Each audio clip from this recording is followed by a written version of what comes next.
राजीव को शहर से दूर एक पुराने हॉस्पिटल में एक रात रहना पड़ा।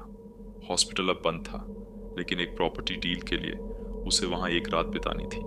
जिस कमरे में उसे रुकना था उसका नंबर था 13, कमरा नंबर 13।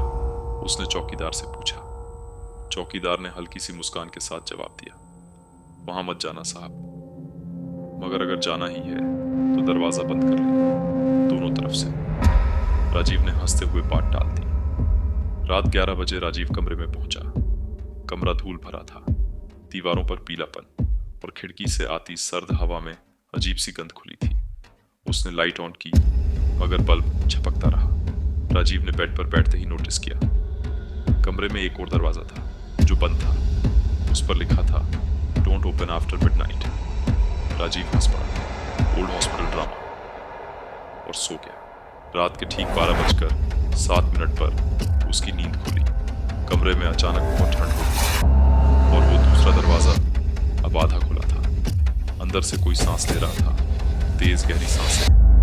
राजीव ने मोबाइल टॉर्च जलाई और दरवाजे के पास गया। कोई है? मैं यही हूँ। धीरे से एक फीमेल आवाज आई, मानो बहुत पास से। राजीव पीछे हटा और दरवाजा बंद करने ही वाला था, वो अपने आप पूरे जोर से खुल गया।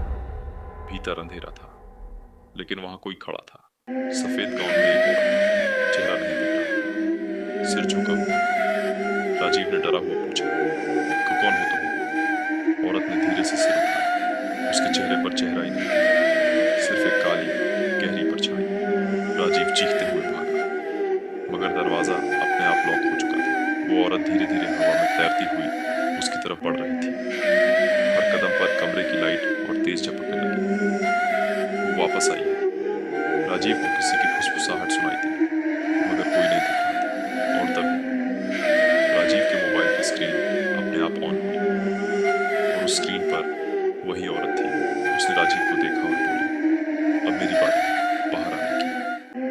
स्क्रीन से एक काली छाया बाहर निकली और राजीव के ऊपर गिर पड़ी। सुबह हॉस्पिटल का चौकीदार दरवाजा खोलता है। कमरा खाली है, सिर्फ दीवार पर एक नई लाइन खून से लिखी है। अब वो अकेला नहीं है। कैमरा जूम आउट करता है और उस कमरे की खिड़की पर एक चेहरा दिखाई देता है, राजीव का चेहरा।